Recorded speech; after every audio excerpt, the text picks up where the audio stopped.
Hello guys, welcome back to my channel. ഇന്ന് നമ്മളൊരു unboxing video ആയിട്ടാണ് തുടങ്ങുന്നത്. ഞാനൊരു പരീക്ഷണാർത്ഥം ചെയ്ത ഒരു കോസ്റ്റ്യൂമിൻ്റെ ബൾക്ക് ഓർഡർ നമുക്ക് കിട്ടിയിട്ടുണ്ടായിരുന്നു. അതിന് വേണ്ടിയിട്ടുള്ള മെറ്റീരിയൽസ് ആണ് കേട്ടോ ഇത്. ഒരാൾക്ക് 10 മീറ്റർ വെച്ച് 15 പേർക്കുള്ള 150 മീറ്റർ ക്രേപ്പ് ഫാബ്രിക്കാണിത്. പിങ്ക് ആൻഡ് ബ്ലൂ കോമ്പിനേഷനാണ് നമ്മൾ ചൂസ് ചെയ്തേക്കുന്നത്. 5 വയസ്സുള്ള കുഞ്ഞു മക്കൾക്കുള്ള ഡാൻസിൻ്റെ കോസ്റ്റ്യൂമാണ് നമ്മൾ ചെയ്യാൻ വേണ്ടിയിട്ട് പോകുന്നത്. ഒരാൾക്ക് സ്കേർട്ടിന് 5 ലെയർ പിങ്കും 1 ലെയർ ബ്ലൂവുമാണ്. നമ്മൾ ഓരോരുത്തർക്കും വേണ്ട മെറ്റീരിയൽ ഫുള്ള് കട്ട് ചെയ്ത് സെറ്റാക്കി വെക്കലാണ്. എല്ലാത്തിൻ്റെയും detail cutting and stitching video ഞാൻ അടുത്ത വീഡിയോയിൽ അപ്ലോഡ് ചെയ്യാം. ഇന്നൊരു സ്റ്റിച്ചിങ് വ്ലോഗായിട്ട് അപ്ലോഡ് ചെയ്യുന്നതുകൊണ്ട് മെഷർമെൻറ്റും കാര്യങ്ങളും കട്ടിങ്ങിൻ്റെ ഡീറ്റെയിൽസും നമ്മളിതിൽ ആഡ് ചെയ്തിട്ടില്ല. എല്ലാ ലെയേഴ്സിനും വേണ്ട മെറ്റീരിയൽസ് നമ്മൾ കട്ട് ചെയ്ത് വെച്ചിട്ടുണ്ട്. ഒരു സ്റ്റാൻഡേർഡ് മെഷർമെൻറ്റ് വെച്ച് പാറ്റേൺ പേപ്പറിൽ കട്ട് ചെയ്തിട്ട് അത് വെച്ചിട്ടാണ് നമ്മൾ സ്ലീവ്സും ടോപ്പും കട്ട് ചെയ്തെടുത്തിട്ടുള്ളത്. എല്ലാവരുടെയും കട്ട് ചെയ്ത് വെച്ചിട്ടാണ് സ്റ്റിച്ച് ചെയ്യാൻ വേണ്ടിയിട്ട് സ്റ്റാർട്ട് ചെയ്തിട്ടുള്ളത്. ടോപ്പ് സ്റ്റിച്ച് ചെയ്യുന്നത് ഈസി ആയതുകൊണ്ട് നമ്മൾ ആദ്യം എല്ലാവരുടെയും ടോപ്പ് സ്റ്റിച്ച് ചെയ്യാനാണ് വിചാരിച്ചിട്ടുള്ളത്. ഇപ്പോൾ ഡാൻസിൻ്റെ കോസ്റ്റ്യൂം ആയതുകൊണ്ട് തന്നെ ഇൻ്റർലോക്കും കാര്യങ്ങളും ഒന്നും നമ്മൾ ചെയ്യുന്നില്ല. സിമ്പിളായിട്ട് തയ്ച്ചെടുക്കലാണ് ചെയ്യുന്നത്. ആദ്യം നമ്മൾ എല്ലാവരുടെയും ഡിവൈഡ് ചെയ്ത് വെച്ചിട്ട് ഷോൾഡേഴ്സ് ജോയിൻ ചെയ്ത് ക്രോസ് പീസ് വെച്ചിട്ടാണ് നെക്ക് കംപ്ലീറ്റ് ചെയ്തിട്ടുള്ളത്. സ്കേർട്ടിൻ്റെ ഫുൾ പോർഷൻസ് കട്ട് ചെയ്യാത്തതുകൊണ്ട് നമ്മൾ വേറൊരു കളറ് ക്രോസ് പീസ് വെച്ചിട്ടാണ് എല്ലാവരുടെയും കംപ്ലീറ്റ് ചെയ്തിട്ടുള്ളത്.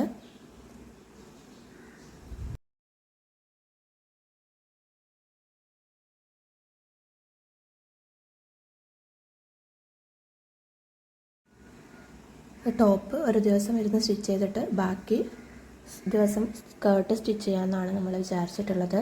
സ്കേർട്ട് സ്റ്റിച്ച് ചെയ്യൽ ഭയങ്കര പാടുള്ള പണിയാണ്. ആൾട്ടർനേറ്റായിട്ട് സ്റ്റിച്ചിങ്ങും കാര്യങ്ങളൊക്കെ വരുന്നതുകൊണ്ട് നമ്മൾ രാത്രി തന്നെ ഇരുന്ന് ടോപ്പ് എല്ലാവരുടെയും സ്റ്റിച്ച് ചെയ്ത് തീർക്കാൻ വേണ്ടിയിട്ടാണ്. ഇപ്പോൾ രാത്രി ഒരു 3 മണി ആയിട്ടുണ്ട്.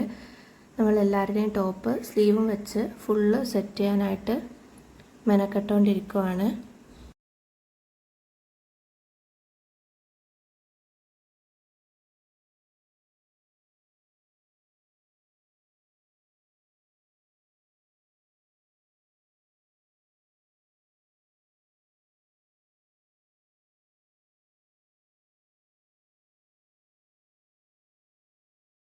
പിറ്റേന്ന് രാവിലെ തന്നെ നമ്മൾ എല്ലാവരുടെയും സ്കേർട്ട് പോർഷൻസ് കട്ട് ചെയ്യാൻ വേണ്ടിയിട്ട് നിന്നതാണ്.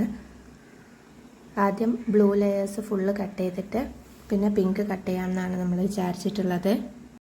നമുക്ക് ഫുൾ സർക്കിൾ സ്കേർട്ടാണ് ചെയ്യേണ്ടത്. വിട്ട് കുറവുള്ള മെറ്റീരിയൽ ആയതുകൊണ്ട് ജോയിൻ്റ് അടിക്കേണ്ടി വരും. അതാണ് കേട്ടോ ഒരു മെനക്കെട്ട പണി. 15 പേർക്ക് ഓരോ ലെയറിലും 2 പീസ് കട്ട് പീസസ് വെച്ച് ചെയ്യേണ്ടി വരും. ഒരാൾക്ക് 10 പീസ് കട്ട് പീസസ് വരാം.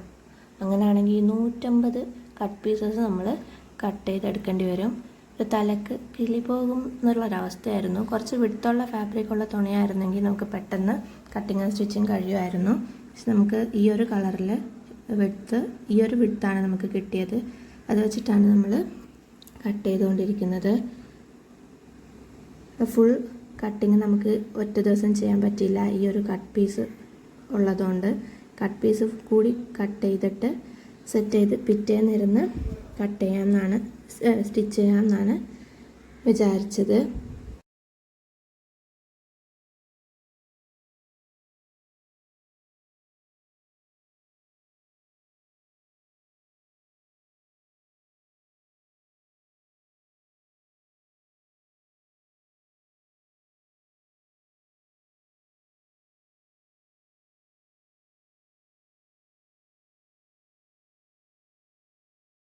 ബ്ലൂ സ്കേർട്ടിൻ്റെ ഫുള്ള് കട്ടിങ് പീസസ് നമ്മൾ ജോയിൻ ചെയ്തെടുത്തിട്ടുണ്ട്. നമ്മൾ പിങ്ക് കട്ട് ചെയ്യാൻ വേണ്ടിയിട്ട് സ്റ്റാർട്ട് ചെയ്തിട്ടുണ്ട്. പിങ്കിൻ്റെയും ഓരോ 5 ലെയറിനും വെച്ച് 10 ലെയറാണ് നമ്മൾ കട്ട് ചെയ്തെടുക്കേണ്ടത്. അത് ഫുള്ള് നമുക്ക് ഇനി ജോയിൻറ്റും കൂടി ചെയ്തെടുക്കണം. അങ്ങനെ ഒരു 2 ദിവസം മൊത്തം ഈ ഒരു സ്കേർട്ടിൻ്റെ കട്ടിങ്ങും സ്റ്റിച്ചിങ് ആയിട്ട് പോയി. ഒരാൾക്ക് 5 ലെയർ വരുന്നതുകൊണ്ട് എല്ലാ ലെയേഴ്സിനും നമുക്ക് ജോയിൻറ്റ് കൊടുക്കേണ്ടി വരുന്നുണ്ട്. നമ്മൾ എല്ലാ പിങ്ക് ലെയേഴ്സിൻ്റെയും ട്രയാങ്കിൾ കട്ട് ചെയ്തിട്ട് ഇന്ന് സെറ്റ് ചെയ്യാമെന്നാണ് വിചാരിക്കുന്നത്. ഓരോന്നിൻ്റെയും ലെയേഴ്സ് വെച്ച് നമ്മൾ കട്ട് ചെയ്തുകൊണ്ടിരിക്കുകയാണ്.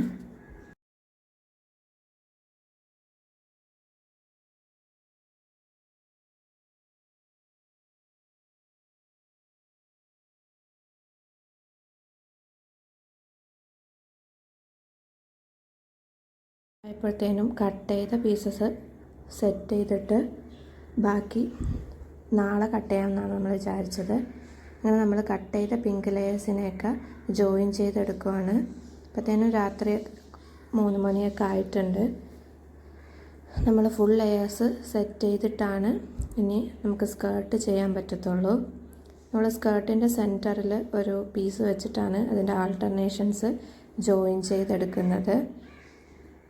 ഈ ഒരു റിങ്ങും കൂടി നമുക്ക് സ്കേർട്ടിൽ ആവശ്യമുണ്ട്. നമ്മൾ അതും ചെയ്തെടുത്തിട്ടുണ്ട്. ബാക്കിയുള്ള സ്കേർട്ടിൻ്റെയൊക്കെ റിങ് നമ്മൾ ആ സെയിം മെറ്റീരിയൽ വെച്ച് തന്നെ കവർ ചെയ്തിട്ട് എടുക്കുവാണ്. എല്ലാറ്റിൻ്റെയും റിങ് നമ്മൾ കവർ ചെയ്തെടുത്തിട്ടുണ്ട്. ഇനി ഇത് നമ്മുടെ സ്കേർട്ടുമായിട്ട് നമുക്ക് ജോയിൻ ചെയ്തെടുക്കണം. നമ്മൾ സ്കേർട്ടിലേക്ക് അറ്റാച്ച് ചെയ്യാൻ വേണ്ടിയിട്ടെല്ലാം സെറ്റ് ചെയ്ത് വെച്ചിട്ടുണ്ട്. ഈ സ്കേർട്ടിലേക്ക് അറ്റാച്ച് ചെയ്യുന്നത് നമ്മൾ അടുത്ത വീഡിയോയിൽ ആഡ് ചെയ്യുന്നതാണ്. സ്റ്റിച്ചിങ് ആൻഡ് കട്ടിങ് വീഡിയോയിൽ ആഡ് ചെയ്യുന്നതായിരിക്കും.